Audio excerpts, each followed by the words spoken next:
Bismillahirrahmanirrahim. Elhamdülillahi Rabbil alemin. Vessalatu vesselamu ala Rasulina Muhammedin ve ala alihi ve ashabihi ecma'in.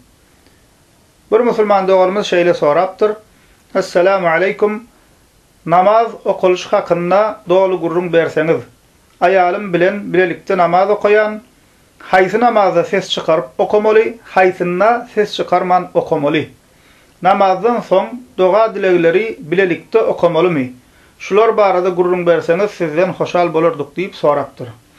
Ve aleykümesselam ve rahmetullahi ve berekatuh. Allah Teala bize musulmanlara bir gece günlüğün dowamında 5 wagtyna namazı farz edipdir. Erta namazı 2 rekat sünnet ve 2 rekat farz. Öğle namazı 4 rekat sünnet, 4 rekat farz ve 2 rekat sünnet. İkindi namazı 4 rekat farz. Akşam namazı 3 rekat farz ve 2 rekat sünnet. Yatsı namazı 4 rekat farz, 2 rekat sünnet ve 3 rekat vitir namazı.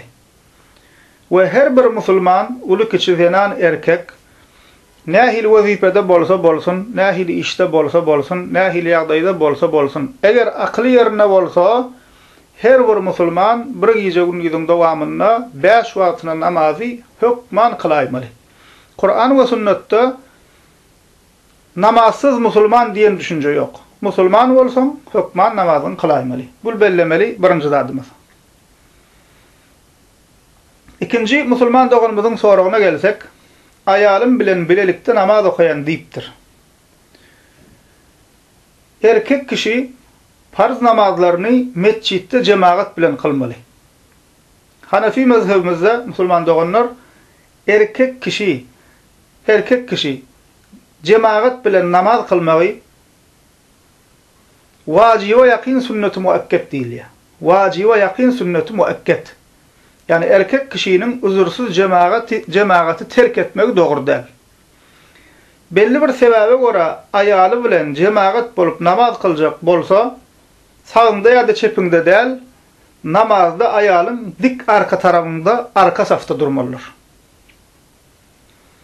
Haýsy namazda ses çıkarıp okumaly, haýsynda ses çıkarman okumaly diýen soragyň jogaby, erta namazyň farzyna, akşam namazın farzının ilkinci 2 rekatına ve yatsı namazın farzının ilkinci 2 rekatına Fatiha ve ondan sonraki sure okulanna sesli açıktan okulya.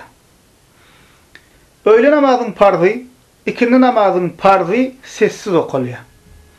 5 wagt namazın sünnetleri ve vitir namazı sessiz okulya.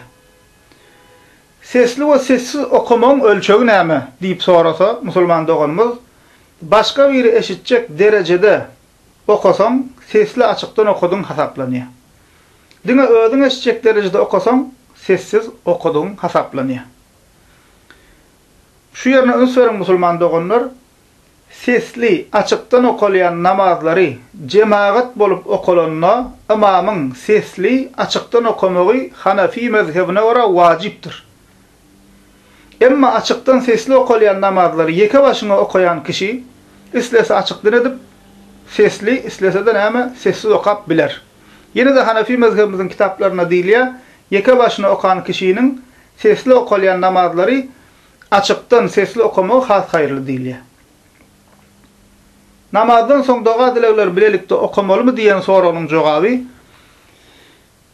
namazdan soň haýsy dilegler okumaly, haýsy ayet sure okulmaly, başga bir doganymyzyň soragyna jogap beremizi aýdyp geçdik. Namazdan soňra musulman doganlar okulmaly zikirleri, doga dilegleri, sureleri sünnete göre her kimiň özü yeke başyna okumaly. Her kimiň özü yeke başyna okumalydyr. Bir şeýle diýmek mümkin, bul aýdylanlar nerden çykaryp aýdýar? Sesli okumaly, sessiz okumaly däl, namazdan soň plan zikir aýtmaly. Namazda degiştiratları nereden çıkarıp aýdýas, näme göre aýdýas diýip sorasa, muňa jogap hökmünde hadis kitaplarymyzda musulman doganlar Peygamberimiz Muhammed sallallahu aleyhi ve sellemin nahili namaz kılanlygy bize habar berilýär. Cemaat bilen nahil namaz kılıpdyr. Farzdan soň, yani salam berenden soň näme sureler, dogalar, zikirler aýdypdyr. Şolaryň hemmesi Peýgamberimiziň namazy bize hadis kitaplarymyzda habar berilýär.